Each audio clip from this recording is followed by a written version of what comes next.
Go. Good Friday morning, friends. Welcome back for another episode of the Finding God in the Dark podcast. My name is Don, My name is Jonathan.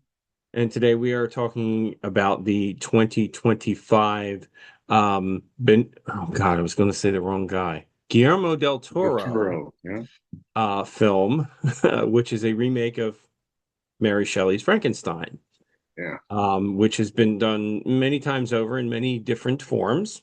yeah, This is definitely a different take on the story. yeah. Um, I think it's interesting because a lot of the versions of the story make the monster to be sympathetic. Mhm. I think Del Toro goes a very long way to make the monster sympathetic, That's fair. um, to really humanize the monster. Yeah, um, which is, I mean, obviously it's part of the theme, the stuff we're going to talk about here, but he I think devotes like half of the film to just telling the monster story, you know. which is part of the book. The book does a similar thing, but Yeah. um, So where would you like to start here, John? um, I thought Jacob Elordi, who plays the creature, that's how he's listed in the credits. Yeah. The Not creature, the monster, the creature. Yeah. the creature. Um, I think he did a really good job. I was impressed by his ability. Um, he did it well. It helps that he's 6'5". That's going to give some, most actors are usually shorter than they're usually under 6 foot. So when you have Hmm. that height disparity, it's going to work where he's going to be more imposing and stuff.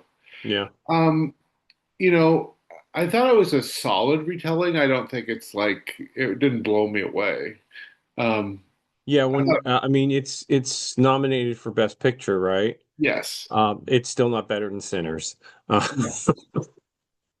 That's your thing, right? It's going to be like, I mean, that's the one I'm holding up this year as far as comparisons go. It's yeah, of the films that are nominated for Best Picture that I have seen, and I admit I have not seen all of them, yeah. but of the ones I have seen, it's better than Marty Supreme, it's better than Frankenstein, Oh, it's you better did see than One Marty Battle. Supreme. I did see Marty I Supreme. did. I saw it as well. So I was, Um, yeah.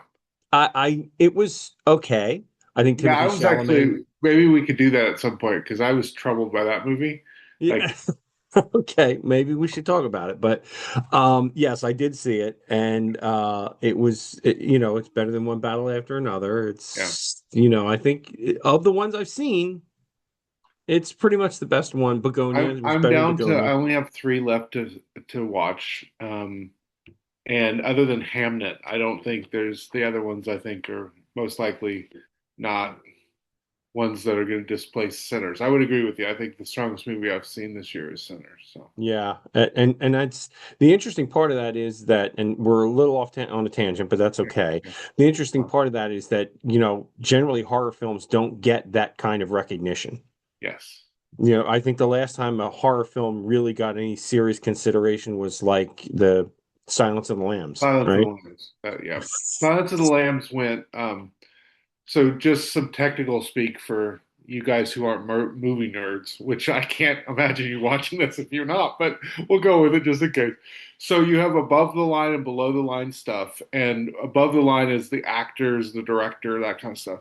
And I believe Silence of the Lamb is the last film, and there aren't too many films that's what are called sweeping the above line movies. So that means you win Best Director, Best Picture, Best Film, and then Best Actor and Best Actress. And Yeah. you know, I don't think Sinners has the ability to do that because it's not a Best Actress, Yeah. but there is a Best Supporting Actress, so they have the potential to really dominate those categories. I think it's a strong movie, but switching back to Frankenstein because we need to. Yes, let's do that. Um, you know, again, I thought it was a solid movie. I didn't think it was bad, but it didn't blow me away. I just, I guess I don't know how you Yeah, feel about it. I'm very much right there with you. I enjoyed it. I Yeah, thought it was good. I thought it was a, valid, different take on the story than you're used to seeing. Yeah. And I'm good with that. If you again, I circle back to the same thing I've said many, many times. Tell me a good story. Even if it's a story I know, you tell it Yeah. to me in a way that's going to capture my interest, you know? I really felt like this movie, and maybe this is speaking a little bit to what you brought up when we first started talking, is I really feel like Del Toro chose to lean heavily into the full title of this movie, or the full title of the book. So the full title of the book is something to the effect of Frankenstein or the moral or the modern retelling of Prometheus or something like that. And Prometheus is a Greek tragedy, a Greek story, a myth of this idea of one of the semi-gods or demigods stealing fire and giving it to human beings, and then the gods punish that person for doing that. Mhm. And you kind of get where he's going with that because again, the weight of the kind of evil, which is part of the book too, to be fair, but the weight of the evil falls on Victor Frankenstein, falls on the guy who did this, who kind of broke the laws of nature, who didn't kind of respect nature and gets crushed for it, you know. Yeah. Yeah, and this is, folks, if you haven't seen a Frankenstein movie in your life, you're just not trying. I mean, Yeah, trying. I mean, yes. Um, Um, and it is that story that, we touched on it just briefly last week of just because you have the power and or the ability to do something, does that mean you should? Yeah, Um, I found it an interesting movie to watch while thinking about kind of the AI boom or the AI bubble, however you want to talk about it. mhm, This idea of, people are even now losing their jobs because of AI. mhm, My guess is as it continues to move forward, probably more people are going to lose their jobs. And I feel like when economists talk about it, that's almost like a secondary thought. Like it's like, oh yeah, people are going to be displaced. It's like, wait, time out. Like, what are we going to do for those people? And what's frustrating to me, I think, as a person of faith, is oftentimes we seem to, at least in America, meet economic, um, or kind of things that are going to change the economy. We tend to act like, oh, how cool that is. It's going to blow the economy up. It's going to grow like crazy. And we like um, 3 or 4 steps down the line go, oh yeah, and people are going to lose their jobs. yeah, like almost like it's a deep afterthought. And I don't know, those kind of things worry me. And you kind of see that in this movie where Victor is never thinking about the consequences. He's never thinking about kind of how it spirals. And what I think is interesting is, and I know in the book, I've never read the book, or it's been a long time since I've read it, if I did read it, but I know in the source material, Frankenstein asked, or no, sorry, I shouldn't say that. The creature asks for a companion. He basically comes to the realization he is not going to die, and he would like to have someone to go through this existence with. And, in the movie, Victor Frankenstein pushes back and goes like, you were horrible, and this choice was horrible. I'm never going to do that again. And I remember I thought it was really interesting. The creature responds back, um, you know, you have you've left me kind of no option here. I don't have companionship unless you do this. And then he says something powerful because earlier on in the movie, Victor wants him to say something other than Victor. He wants him to grow in his linguistic skill.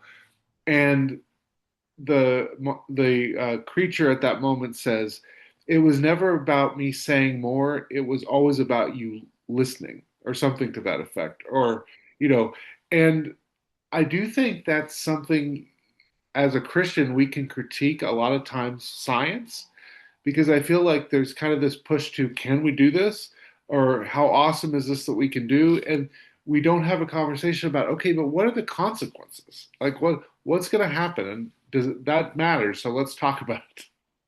There's I don't want to call it a great film, but there is a film starring Adrian Brody that touches on this. If you've ever seen Splice, Okay. is it's the same idea. It's about, genetic splicing, and Yeah. they're creating this creature using DNA from all these other creatures, and Yeah. it goes pretty badly. It is a horror film after all.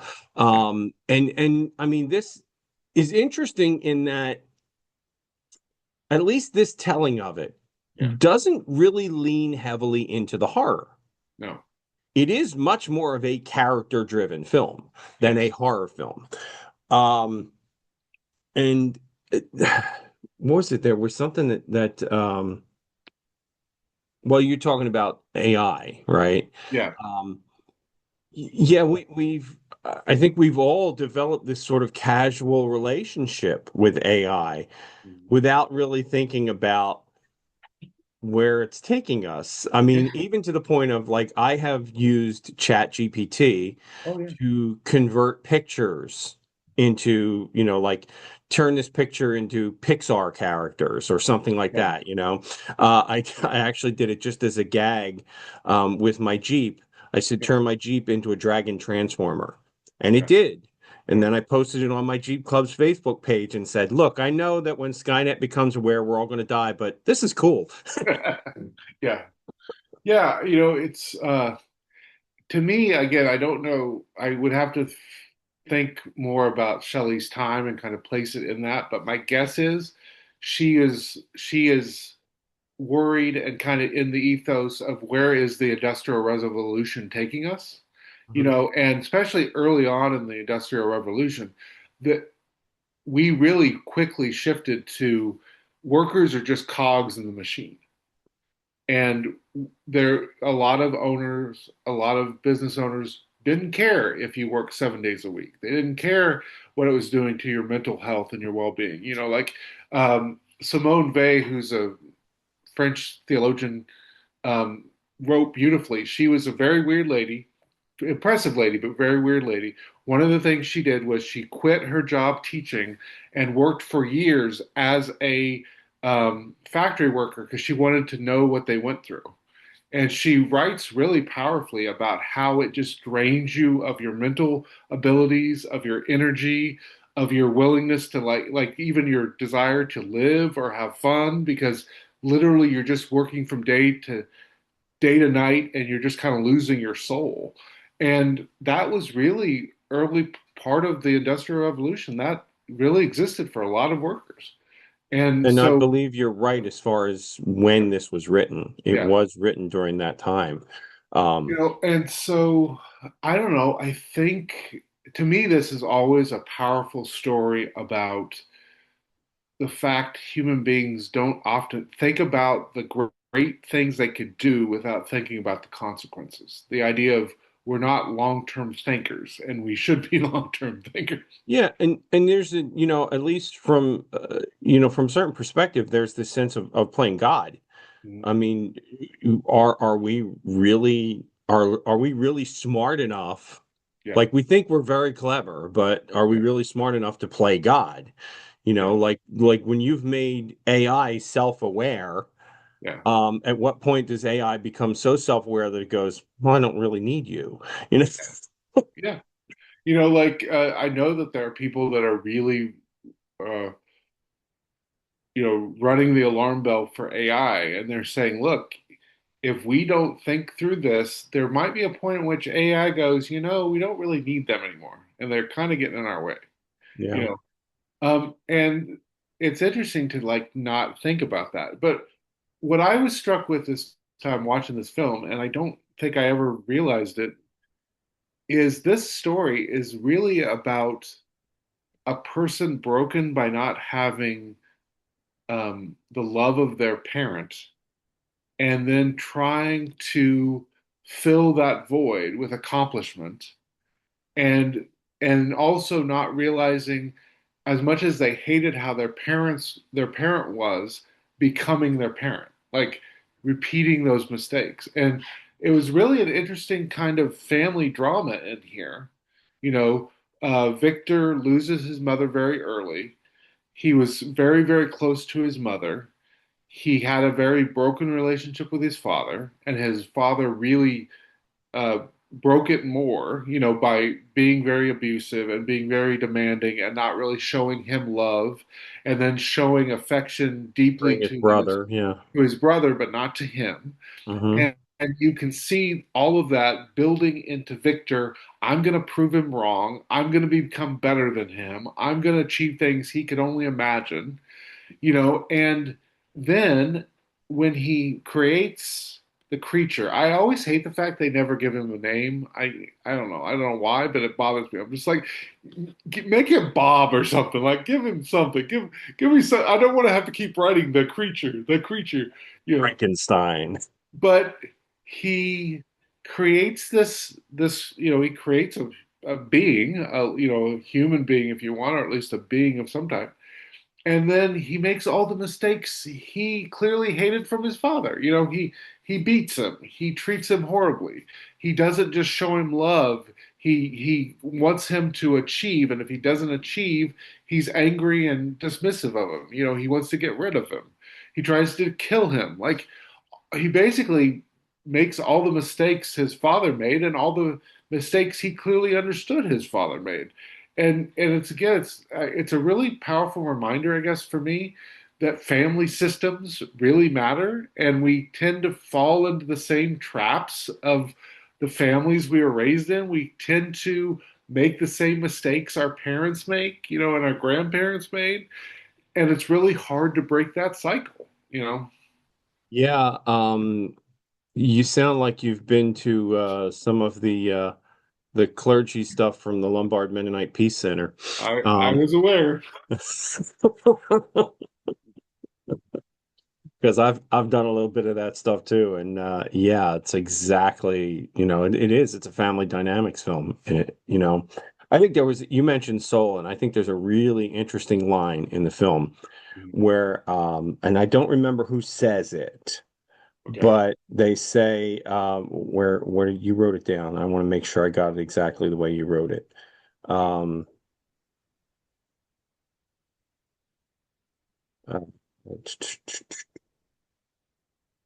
which part holds the soul? Because the Yeah. creature is made from a number of bodies from a Yeah. battle that are just harvested from a battlefield. Yeah. And this is asked after the creature's alive. Yeah. Which part holds the soul? Yeah. That is a fascinating question now, really. Um, Yeah. It gets into that that area that science and metaphysics rub into each other. Like mhm, this idea of, are we just the material things in the universe, or are we more? And the mhm. Christian response is, we are more. But I often feel like oftentimes science has a tendency, and I get it, but science has a tendency to just look at the material and just look at life through the material lens. And that's where I feel like theologians and clergy people have a role in ethical discussions, because I feel like our job is to go, like, we're more than we're more than material, you know. I mean, you have to, I think, in a very realistic way, look at yourself, okay, your body, Yeah. as the ship of Theseus. You know that story, the ship of Theseus, right? That and for folks, if you don't know that one, look it up because I don't want to explain it right now. But the fact of the matter is, and maybe the human equivalent of that is that every 7 years, your Yeah. body has replaced all of its cells because Yeah. that's about the lifespan of any given cell in your body. So, you are 100% not the person you were 7 years ago, Yeah. and yet you are. Yeah. And you know what? So, what is that That's, thing that makes you you, and where is that thing stored? yeah. And that's getting into profound areas where I'm not even sure we've got time No. at. I mean, people literally spend a lifetime dissecting the idea of the soul. So yeah, we don't Yeah. have time for this. Yeah, and it's it's just to put it in that kind of a practical framework, you know, like here is this human Yeah, created from multiple pieces of humans. yeah. What part of that creature holds the soul? Well, and to me, that's where, like, especially the Jewish understanding of how this works is really powerful to reflect on because the Jewish understanding of this, probably what Jesus understood in terms of philosophy around this, was that to be a complete being, you have to have a body and a soul. They have to be together. That's why, for example, our Jewish brothers and sisters still usually will bury the day of, the next day. By sundown the next Yeah. day. Yep. And um, it's because in their philosophical understanding of humanity, you need a body and a soul. And what's powerful, I think, about this movie is Victor is consumed about the body, but he never has a conversation about the soul. He Right. never has a conversation about, and the way he treats the creature shows you that he's not reflecting upon the soul It, because it he's, you know, it takes him to the very end of the film to even recognize the humanity yeah, in this creature that he's created. yeah, Um, which it seems in a lot of ways is all that the creature ever really wanted was a recognition of his humanity. And by the way, I'm sure you know this, but for those who might be watching, there is a sequel coming out in like 2 weeks. Um, The Bride is coming out. oh, I Oh, did you not didn't know know that. that? Yeah. Did not know. Hmm. Coming out in 2 weeks. So obviously Victor has a change of heart. Well, Victor's dead, so Well, you know what I mean? Like somehow yeah, there's a bride. yeah. Okay, cool. It's coming out I think March 6th. Okay, did Um, not know that. yeah. There you go. Um, so I don't know if it's directed by Del Toro as well as this one was, or will be directed by him like this one, but I have seen I've seen a brief trailer for it. We are So all about IP right now. So how can I well, take this classic piece of literature and turn it into 5 movies? not just turn it into 5 movies, but how can I market it in a theme park?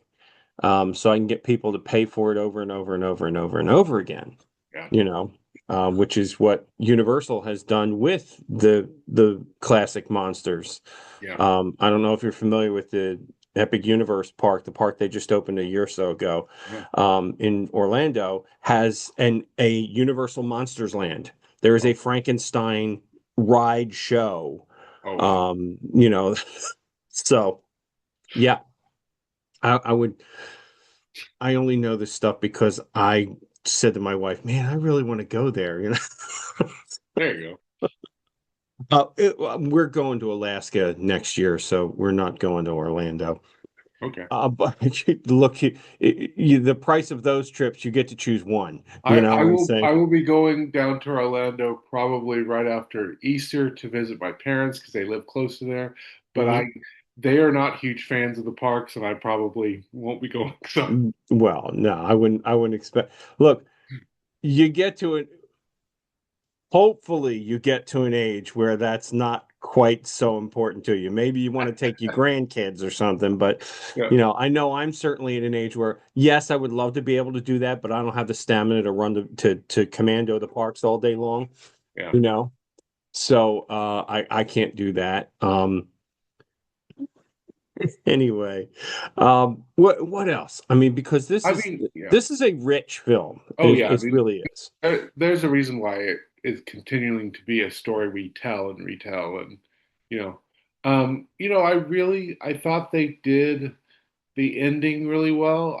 I like kind of that ending of, at one point the monster says, "Perhaps now we both can be human," um, and this idea of mercy and forgiveness, which is of course at the hallmark Right. of Christianity. This idea that And we all need forgiveness. reconciliation. I mean, Yeah, yeah. we all need forgiveness. We all need mercy. That kind of thing. Um, I that's a powerful thing. I don't know if it's in the book, but I really like the him coming back to the idea that, early on in the movie, Victor is there. Of course, the movie, I think it's the same way in the book. You get the story from Victor's point of view, and then you get the story from the creature's point of view, and they narrate both in the movie. Um, and Victor very early on says, "My father gave me this name, but it means nothing to me." And then at the end of the movie, he wants the creature to say his name and to forgive him, but he wants the creature to say his name because the creature said his name with deep love and affection. And he says, "Say my name the way you once said it." And I do think that's a beautiful idea about how we're called to love people, is to be able to communicate with them and to them in a way where they can feel that we love them, that they can feel and experience that we care about them. And that beautiful idea of God saying our name, that beautiful idea of God whispering to us. That idea is a powerful idea at the end of this movie. Yeah, and I want to say, like, Del Toro does it really well. I think um there's this like long-standing tension to it. And it's what, 2.5 hour film, Yeah, something like that. So there's long-standing tension in this film. Um and then when you kind of get into the creature's story, it's like, well, wait a minute. It's not just this um animalistic, creation. Um I found it really interesting to see how they develop the humanity of the creature without like taking the time to tell us, how did he learn to read? His mind just reawakened, or yeah. Well, you get that sense that with the blind old man, he learned, he maybe was taught how to read by the blind old man, that kind of thing. Maybe, but Yeah, the blind old man couldn't read because he couldn't see. yeah, that's true. So Yeah, I'm just like, there was all of a sudden he can read, yeah, which, okay, that's great. yeah. But I wanted more of that. I wanted to understand how that came about You a little wanted more. some more realism, kind of thing. Yeah, well, maybe, I don't know, but yeah, there's this. I don't know. To me, there's this sense of the humanization of the creature really turns the film kind of on its head from what you're expecting. You're expecting a monster movie, you're expecting a horror film. And while there are a couple of horrific scenes, if you Yeah. will, it's not really that. It's My much my more of a gothic yeah, my sci-fi film. my understanding is that the book is much more like this film, Hmm. and we have just had many, many, many generations of focusing on the horror aspect or focusing on kind of the creation of a monster. And that's what we're used to. But the book is much more interested in this idea of where does our humanity come from? And, who is, because really the main thrust of the book, I feel like, is who is the monster? And by the end of the movie, you understand Victor's the monster. The creature is not. And that's, maybe it is our modern tendency Yeah. to not want to delve, and this is why we don't have a whole lot of viewers. This Yeah. modern tendency to not want to delve deeply into things, okay? If you know what I mean. and Yeah. and this is not, look, I anybody who watches this, I'm not bagging on people, honestly. Like, most of the time we do this because we enjoy it, and hey, if somebody else gets something out of it, that's cool too. Yeah. But there is truly this modern tendency to kind of make everything into, well, how do I turn this into a big budget blockbuster that's going to make $1 billion? Well, to use your example of the park, I am sure the Frankenstein ride doesn't go deep into metaphysics. No, It it shakes doesn't. you around so that I've you seen get scared. video of it. I've seen video of it. There's very little in the way of it. In fact, Dr. Frankenstein, Yeah, Victor is yeah, Victoria in the ride. It's yeah, not it's not a man. yeah, Um, and it's not really, I mean, I don't know how you can do the Frankenstein this story yeah, without it being in a gothic setting. You would really have to change an awful lot of the elements, but it doesn't yeah. feel like it's a gothic setting. Okay. The ride doesn't. Yeah, This certainly does. yeah. Um, but anyway, there's there's so much more Oh yeah. that we could really talk about in this film that we don't have time to talk about. You could make a pretty good argument this is one of the sacred texts of the Western canon. This is Yeah, one of those that Western writers have continually come back to. Yeah, this one, Moby Dick is yeah, probably one. yeah. Um, Shakespeare, all like yeah, well, tons of Shakespeare. I mean, I took entire classes on Shakespeare in college, so yeah, yeah. Anyway, friends, if you're so inclined, the film is on Netflix. It's worth watching. It's worth watching, it even is. if you know the story. It's a take you probably haven't seen before, Yeah, unless you've read the book. yeah, Um, and it's worth a look. So, yeah. all right, John, we're going to move on to next week, and you are up. Yes. So there is a movie in which Rose Byrne, I want to say, is nominated for Best Actress. It's on Max right now, so Okay. you have that streaming service. I believe it's called "If I Had Legs, I'd Kick You." Oh, seen the title card for it. Yeah. Okay. And I literally chose it because I knew it was an Oscar nom, and that title really intrigues me. So, If I had legs, I'd kick you. Yeah. That's well, I won't say it on video to be published on YouTube, but my dad used to have a saying about, trying to do everything himself. mhm. And he was yeah, I won't say it. It's not it's very crass. You don't want to drive away our five I listeners. don't want to drive away the two or three people that watch as it is. Yeah, sounds good. So, all right. So then the film for next week is If I Had Legs, I'd Kick You. You'll Yeah. find it on Max, streaming on HBO Max, friends. That's going to be all for this week. Until next Friday, keep on finding God in the dark. We will see you all next week. Take care and God bless. Bye. Oh, hey, you made it all the way to the end of the video. Well, thanks for watching. We appreciate your support. And friends, if you find anything that's really wonderful or entertaining or helpful in your Christian walk, we want to encourage you to hit the like button, hit the subscribe button, share this video with your friends. We publish every Friday morning at 10 a.m. And we hope that you continue to find these videos and these discussions entertaining and informative. Take care and God bless. Bye.